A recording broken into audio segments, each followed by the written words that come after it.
My name's Emily Kurth. I am an artist, obviously, and my business is called Coco June. My background is I was a creative child. I always joke that I'm the third best artist in my family, and there were only four of us. So my mom and my brother were really good artists, but they were into drawing and they were very meticulous drawings. I always kind of thought I wasn't a very good artist because I would just basically throw paint everywhere. I also grew up in a house full of art. My mom had art all over the house. She was really into art history, so I just was surrounded by that. And then fast forward, I went to college, I got a degree in education. I was a teacher for a while, and then I was a stay-at-home mom. And I have three boys. When my youngest was a year old, I started having really bad joint pain in my hands and feet. And so I went to the doctor and he told me I had something called psoriatic arthritis, which I'd never heard of. It's an autoimmune disease. But I was 31 years old and he sat me down and said, there's no cure for this. You're going to have to take heavy duty medication for the rest of your life that has serious side effects, including cancer. And this could potentially cripple you over time. So Wow. I was floored. And I mean, up at age 31, you don't really think that you're ever going to be sick. You think that's for old people. You know what I mean? So my husband came with me to a follow up and he asked the doctor, what can I do to help her? And he said, just help her keep her stress level down, which looking back is hilarious because I had a 5, 3, and a 1 year old. Yeah. So, and my husband's totally type A. So I was like, yeah, he doesn't understand how stress works. Mhm. But anyway, it really made me realize how much stress affects your health. And so I really went on a journey of how to reduce my stress and how to bring like more joy into my life. So I tapped back into what I loved as a child. And because I had really gotten away from art and I was like, you know what? I loved art when I was a kid. So I just picked up a paintbrush and it really helped me with my stress level. It helped me sort of tap back into who I am. It's really easy when you're a mom to kind of lose who you are because you're so busy taking care of the kids. So, yeah, so I started out with painting furniture with a friend of mine, and she was like, let's start a business. I'm like, okay. So we started out painting furniture, and then we weren't making any money, so she had to go get a real job. And I stuck with it. I moved into wood signs, which I really started, that was really popular, but I am not a wood sign person. And I was like, I wouldn't even have this in my own house. This isn't me. Mhm. So then I took the leap of like, I was worried I would lose all my customers, but I was like, I'm going to get into my style of art, which is painting with big, bold colors. And yeah, so that's where, and now I have my own studio. I've been in business for, I think, 13 years. So it's been quite a journey, but now I'm here in my own studio doing what I love. So I've landed where I'm supposed to be. Yeah, as we all do at one point or another. Can you share a little bit about where the name Coco and June came from? Yeah, everybody asks me this question, and I'm always like, I wish I had this great story. But my original partner, who I started with, she said, I had these two dogs. We could not come up with a name to save our lives, and she said, I had these two dogs growing up named Coco and Lulu, and I'm like, okay, that's cute. It's kind of hard to say. It's kind of a mouthful. I was like, let's keep the Coco. And I love the name June and I love the month of June because every June I go on vacation with my family to the beach. So Yeah. I'm like, let's go with Coco in June. And everybody asked me that. And I was like, if I was a better liar, I would come up with some great story, but I can't lie to people. So I Right. really love that you said that. Yeah. Yeah. I'm pretty good at random stuff. So that's Well, fitting. well, let's get into your style specifically. So, you said you were moving away from wood signs. I love that you pointed out that wasn't exactly your aesthetic. You're like, I wouldn't paint this and put this in my own home. Right. That's like light bulb moment. I think a lot of Right. artists need to have that to start to develop their own style. Okay, so you figured that out. Then what? How are you like, what do I want in my own home? How did you start to develop your own voice? Well, I actually started out with abstracts, and I think that's because growing up in the house that I grew up in with all the modern art, I was like, okay, I'm just used to abstract. I mean, I kind of thought like, oh, I'll just throw some paint on a canvas and that's an abstract, and it really wasn't. So Mhm. I just started sort of tuning into, but I also didn't have the confidence to think that I could paint an actual thing. So then I took an online floral painting class and I was like, yes, I love this. And so I just really have developed my skills with florals. And most florals, when I go to paint them, come pretty easily to me. A lot of them I've really had to tweak and work on and learn about. I just did a collection this it was in the spring when I launched it, and it was all historic interiors. I love history. I'm a total history nerd and I love historic buildings and historic architecture. So I did an entire collection of old like cozy chairs and plate walls, all that kind of stuff. So that I do too. And I also do some tablescapes and then I'll do some customs like I've done dogs and bears and rabbits and all that kind of stuff too. Yeah, I like it. You're not pigeonholing yourself, but you're also leaning into what you like, which I think is a really smart place to land, honestly. And all of my stuff, all of my art is, even if it's a tablescape versus a floral, you can still tell it's mine because of the colors I use and the texture and the style and all that. So, Yeah, and I think a lot of artists that I talk to don't have that confidence of like what you just said. They're worried if they hop from subject to subject, they yeah. won't have that line, which I think most people do. Like there's just colors we're drawn to in the way we paint, but I think you've achieved that well, and I think that's something that it's impressive you also notice that in yourself. Because I just talk to so many artists who are like, well, I have to paint the same thing over and over again. I'm like, you really don't.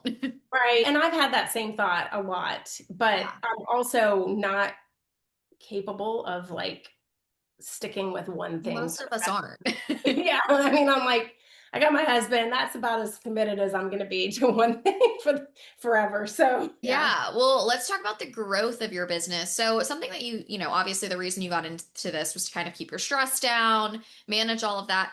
How have you, because I know this can be a stressful business, how have Yeah. you managed to prioritize your health, prioritize your mental health, your stress when, business started to take off a little bit? Yeah, I have to really check myself a lot when it comes to that because I have a tendency to jump first into Mhm. whatever the stress is or the emotion is or whatever. So I have to kind of step back. And actually, as I've gotten older, I'm a little better at kind of taking a beat and just relaxing before I freak out totally. But I really try to take good care of myself. I walk a lot.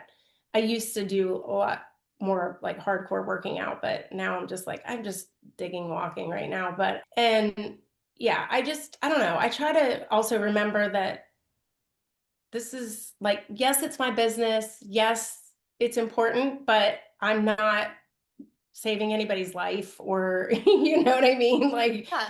and there are more drastic things that could happen. Honestly, this sounds so cliche, but I'm so happy that I get to do this for a living. And I realize that most people don't get to do what they love for a living. So I'm just like, calm down, don't freak out, I think Yeah. that's a really good perspective because I just feel like we get in our little bubble, especially when we've been doing it for a while. And it's important to come back to that. Like, you get to do what you do for a living. Mhm. Like, yes, our work is important, but like, I think we need to take some of the pressure off of us sometimes, especially when you run your own business. I feel like it's easy for it to turn into a pressure cooker. And I Yeah. think you just have a really nice perspective on that. So I hope people listening that maybe feel a little overwhelmed right now can just like take that tiny bit of advice from this episode. Yeah, and it can be, I get it. I get the stress of it. I get the feast or famine. Yeah.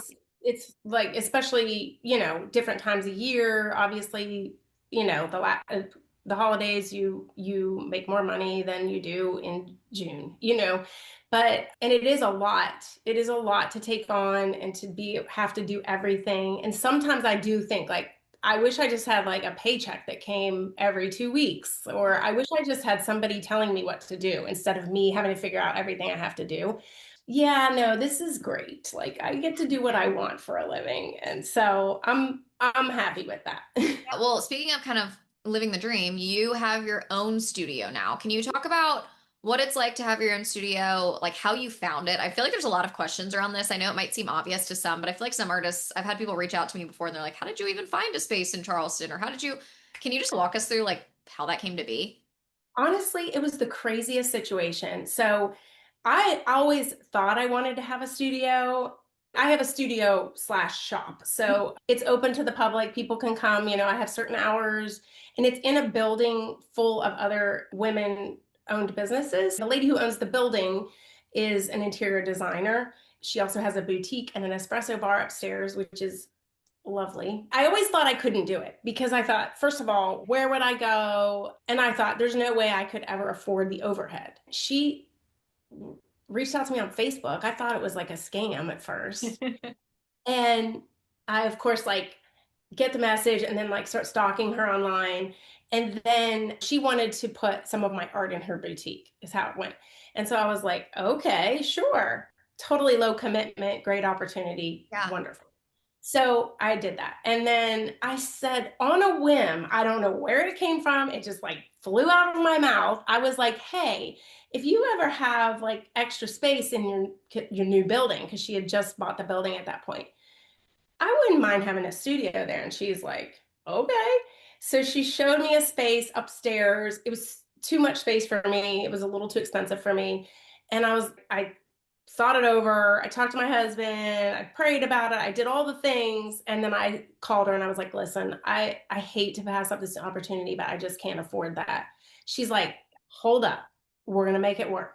So she says, I'm gonna put you in my what was gonna be my shipping and receiving department. So the rent was cut like more than half. It was a completely unfinished space. Her construction guys did build it all out for me. And I was like, well, I'm not passing this up. So Yeah. I took it, and it was just like this crazy leap of faith. But it was also, I've been around long enough to know if something like this lands in your lap, you take the opportunity. Right. And even though I was scared, mostly financially, I was scared, but it has paid off so much because art is so much better when you can see it in person. Hmm. And everybody says that. They're like, oh, it looks so much better in person. I'm like, yeah, I mean, I'm not the best photographer, but even if I was, art still always looks better in real life. So that's how I fell into this opportunity. And it's been one of the best decisions I ever made. I love it here. So that's Yeah, I think that's amazing. Kind of talking about your studio, and you said, obviously the work wants to be seen, needs to be seen in person. How are you working to market it? So obviously people can come see it in person, but what else are you doing to get the work out there to showcase all the different things you're working on? well, obviously social media. I'm big on, I mean, I'm not big on Instagram. I I like Instagram way Uh-huh. better than I like Facebook. I do much better with Instagram than I do Facebook. So I'm on Instagram a lot. I have an email list that I've built up over the years that I love. And I just recently, last year my dad passed away suddenly. And so I really, after I healed a little bit from that, I really wanted to write. I'm not much of a journaler. I always feel weird doing that, but I don't mind like writing to other people. So Mhm. I really took my old email list, which I had used my email list a lot, but I hadn't used it like regularly once a week. It was more like for launches and holiday stuff and all that. So I started doing every Friday, I send out a newsletter, and I can really more like talk to my people. I Yeah. feel like more than I do on Instagram. I just feel like it's more of an intimate group. Of course, I have book recommendations and funny stories and yada yada. My art, obviously, and ways to buy it and all that. So I use social media, email list. The designer upstairs has, and I have a relationship with a couple other designers, and so they are wonderful with leading their clients to my studio or to my art if it suits their home. Just how are you working to market your work? I mean, you touched on obviously social media, email, and then kind of word of mouth type stuff. What is your cadence for, and I'm sure this changes, but like how, I think a lot of people ask me this, like how often are you sending emails versus, how often are you trying to show up on social media? Just like what does that look like for you? How are you kind of spacing things out? Well, so I send my weekly email once a week. And then I also, whenever I launch a new collection, I will be in their inbox a few times, like the week leading up to the launch date, anywhere from I'll start like a week before with, hey, I'm launching this new collection on yada yada date. And then, a couple days later, just a reminder and maybe a little sneak peek. And I've got a whole system that I do for launching. And as far as social media goes, I try to. have something in my stories every day, whether it's me talking or just my art or what's inspiring me lately. I've been really into stripes lately, which I know works for you because you're reading girls. But so I've been sharing a lot of stripes, but also I have a new painting that I'm working on that has stripes in it. So yeah, you see it back there. So I'm trying to also like, hey, stripes, stripes, aren't Yeah. stripes great? So I do try to, but I don't post like a reel every day, but I'm definitely in my stories pretty much every day. I And feel like so, that's a really good compromise. I feel like I don't know, I tell people a lot. I mean, not that social media needs to be your main thing. I kind of feel like email does, but it's like if you can show up every day, which doesn't mean it needs to be some crazy post or reel that's hyper edited, but even if you can just repost something or be in a story, like that just helps the algorithm. It helps people feel like they know you. It helps you just like be on the forefront of people's minds. And that I find is really easy. Like for me, sorry, like hate to admit it, but like we're on our phones a lot. It's really easy for me to be like, we're just gonna like put this in a story. Whereas obviously like a reel is more involved and things like that. right, right. And then I also have to remind myself that not everybody sees when I post my art, they don't see it. So every once in a while, I just have to pop some more, just product photos and a link to buy it and in my stories. So, Right. You uh, said you have kind of a streamlined launch process. Would you mind walking through that? I mean, I'm sure it's a little bit different every time, but just kind of like your general template of how you plan out a launch. sure. Yeah. The way I do it is it used to be more complicated than it is now. And maybe that's because I'm just so used to doing it that I start out a week before. Obviously, the production part takes like months and months. But then while I'm painting and working on that collection, I'll show little behind the scenes of me painting the all the things. Like for example, let's talk about like my holiday collection. I paint ornaments and I do other stuff too. I do calendars and things like that. But I'll show little tidbits of the little, the painting of the ornaments, which I've had that going for since like 2017. I started those. So people have collected them throughout the years. So they get excited about that, which I'm so thankful for. But Yeah. anyway, so I'll show little tidbits of that, little clips. And then about a week before, I will announce it's a pretty quick email and social media that just says the holiday collection coming whatever date, November 6th or whatever. Okay. Then I'll send, maybe a day or two later, another email and I'll go into the why behind this collection. So I think last year I did like a vintage Christmas or a vintage holiday or something like that. And I went into how I'm obsessed with old stuff and old buildings and the feelings you get when you go into those old buildings and just the history that's there. And you imagine, the cooks in the kitchen and the moms in their white nightgowns coming down with their babies and all, I just really get into the feeling behind it. I coincide the email list with the social media. I'm posting what I'm saying in my emails. I give my email people a secret discount code that they can use on launch night. And so then I tie that in with my social media. I say, if you want the secret discount code, join the email list. And so it all kinds of ties back together. I usually will send about 4 emails that week, and then one the day before the launch, and then one the day of the launch. And then for my holiday collection, this is the only time I do this. I don't do this with my other collections, but I have a live launch party the night of my launch. And one of my really good friends who used to help me with the business years ago, she comes and does it with me. And it's like everyone waits all year for Alex to show up because she's so fun. And we do this, like we have champagne, we get a little tipsy, we do like trivia and prizes, and it's super fun. And then I say, okay, everybody, I'm going to jump off of here and go hit publish on the new collection. So just as soon as I get off, go to your computer, log in, and just you'll see when the collection comes up. And if it, keep hitting refresh or whatever, I get them all excited. And then I turn off the live, panic a little bit, hit publish, and then the orders start coming in. I already have an email scheduled so that when the collection goes live, let's say it goes live at 7 p.m., an email will go out. I always give it a few minutes just to make sure I haven't had any technical difficulties when I'm actually hitting publish. And then an email will go out that says the collection's live and all the products are all linked. The day after, I also have an email go out saying, thank you guys. You made my year. This is wonderful. And I mean it too. Because without that holiday collection, I might not be able to keep this business afloat. So same type of thing. I just keep it all going. If when I say it's live in my email, I also hop on social media and say it's live. You can start shopping now.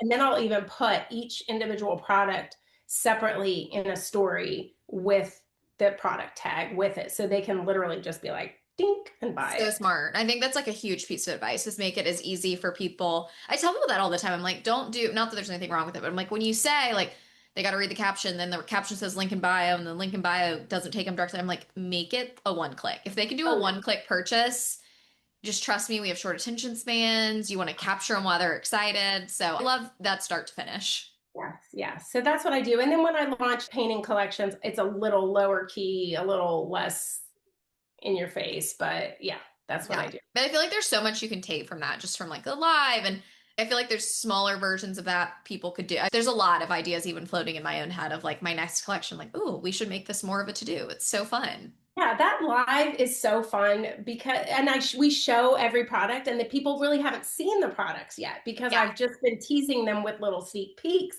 And then you're like, I mean, it's literally like QVC. Like Alex is like Yeah. holding up my ornament, and we're Yeah. giggling and laughing, and it's just a really fun way of, and it's different. It's not the same as just like posting all your stuff. Well, Yeah. and I think that's what I really love about that is right now, a lot of artists launch collections. It's great, but I'm always thinking like, how can I do this different? How can I capture people's attention? How can I kind of reinvigorate the launch model? And so it sounds like you're really doing that in just a fun way. And it's because you're like getting the community involved, which I really love. I'm very, very big on that right now. Yeah. Yeah. It's fun. I like it. I like it. So Yeah. that's good Well, over you here. obviously have lots of great things that you've accomplished, things that you're doing. Have you hit any stumbling blocks, challenges along the way that maybe have, kind of you've had to work your way through? A lot, yes. I mean, I have found growth to be definitely the hardest, the biggest stumbling block. Mhm. And I definitely will like look at other artists online and be like, dang it, how did they do that? I mean, I think I'm doing what everybody tells me to do, and I think my art is good enough, but I'm just like, I don't know. You just have to be patient and keep plugging away, and if it takes off, it takes off. And if it doesn't, I'm still doing what I love. So Yeah. that would be a challenge. And then obviously things like there's so much you have to learn when you're running your own business that is just stuff that I don't even want to learn. Like I didn't want to learn how to set up a Facebook shop through Meta and go like do all that. I didn't want to do that, but I had to do it. Yeah. And there's just like accounting and all that stuff. Like, I don't want to do that. I just want to paint, but you have to learn how to do that stuff. It's just at the end of the day, you just have to do it. It's like potty training your kid. Nobody wants to do that, but you have to do it. So, Yeah. How much are you leaning on like outsourcing, having other people help you, like let's say accounting versus YouTube, figuring it out yourself? I always think people kind of wonder, how much do I do most of it on my own, but I probably shouldn't.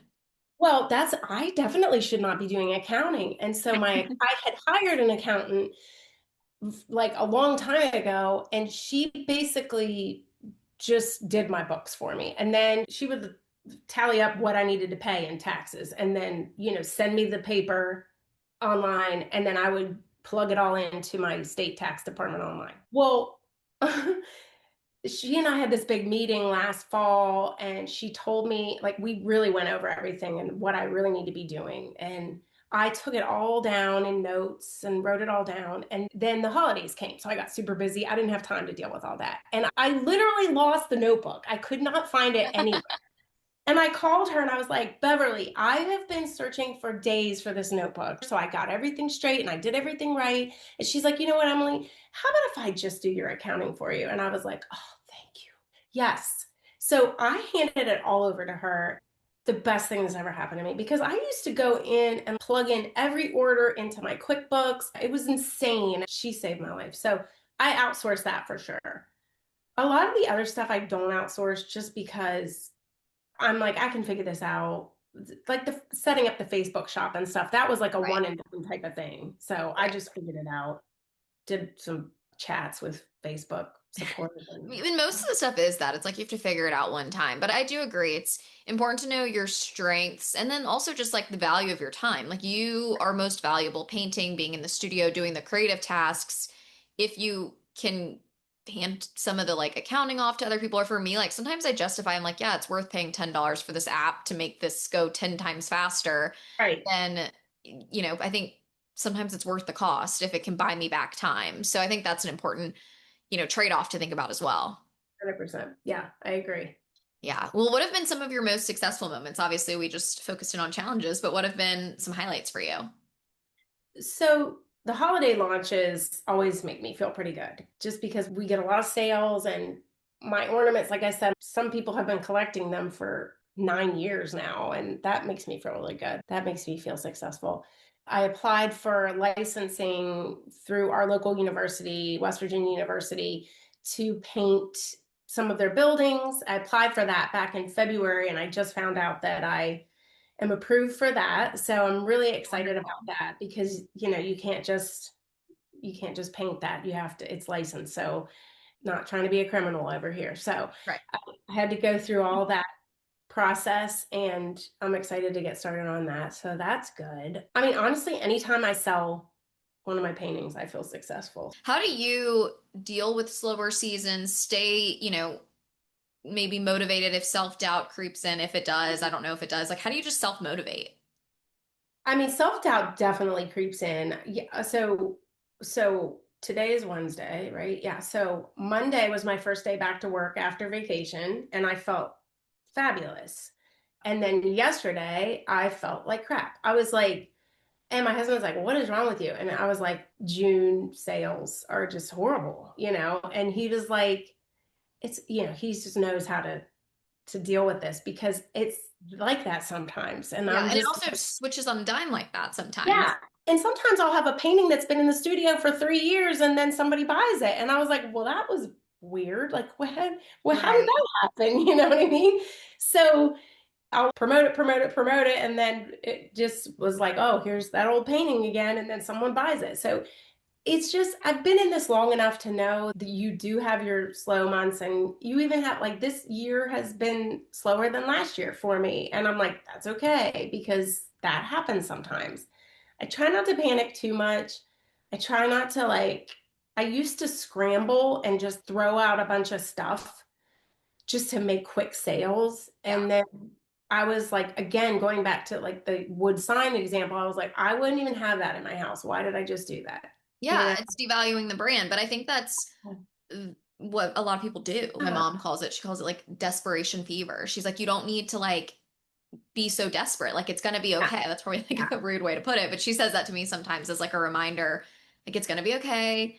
It's just summer or whatever. Like this happens every year, and you don't need to just all of a sudden like sell things for no money or like do this, that, and the other. And I think it's obviously hard in the moment, but the longer I've been in this business, and I'm sure you can relate, the more you realize it does always bounce back. Like I feel Yeah. like, and I talk to so many artists as a coach now, and it's so funny. Every time they're going through a slow period, and this is not of my doing, but somehow the universe gives them like an opportunity. Like right when they talk to me and they're like, I just feel like things really aren't going well. I was talking to a girl yesterday and she was like, I just like don't know, like things aren't really coming through. And then she booked an event last night and she's like a live painter. And I was like, it's crazy how that happens. It is crazy.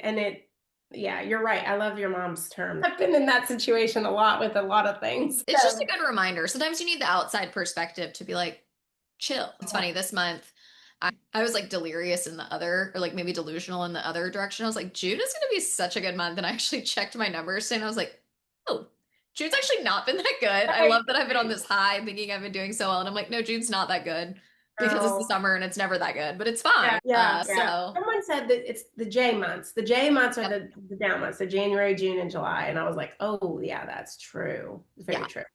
That's what I generally tell people too. I'm like, people are spending their money on vacations. Like it's just Hmm. different. And I And also they're think, out of town, and yeah, I mean, yeah, it's people like can the shop minute, and especially in the South, like kids go back to school in August, September maybe in some places, but it's like the minute kids are back in school too, I tend to think that it's the end of summer, vacations are ending, and then also people are back in their homes theoretically. Like they're not vacationing or they're just like ready to pursue a project, whereas I don't think as many people are like wanting to pursue some big project in the summer. no, no, because if you have little kids, there's none of that. So, Yeah. Well, what do you see next for your business? well, I'm applying to some galleries and to shows, and I'd really like to branch out in that area. Believe it or not, I started my ornaments. It's like Crazy. 100 degrees. It's like It's not 100 though. degrees here, We're and talking I'm about like, it in the club right now. I was talking to all the artists. I was like, Christmas in June. Like, oh, start what's preparing. going. It used to be when I first started doing the ornaments, I would do them at Thanksgiving, and I would like turn on my Christmas music and paint my Christmas ornaments. So yeah, so the galleries I'm applying to, the shows I'm applying to, I'm getting ready to start my Christmas stuff. Yeah, so that's what I'm focused on now. So, and for the future. Yeah. Well, that's so exciting. Well, this has been great. I love to end every episode with just an overarching tip or a lesson or takeaway, something that's really benefited you up to this point in your career that you think you could pass on to other creatives. Yeah, I think the launching is a tip. And the email list. I think if you can grow your email list or even start an email list, that's a good tool.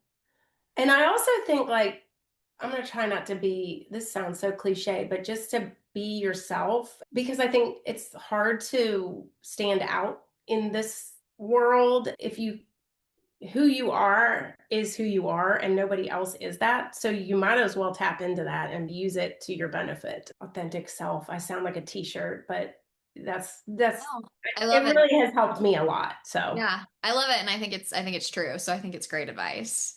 yeah, Can, well, thank you. can you share how everyone can learn more about you? So your website, socials, all of the different ways they can reach you and follow you. Yeah, so my company name is Coco and June, Coco and June, like the month. So my website's cocoandjune.com. My Instagram's Coco and June. My Facebook is Coco and June. Or if you're ever in Morgantown, West Virginia, come and see me. Well, thank you so much. This was so fun, Emily. I really appreciate your time.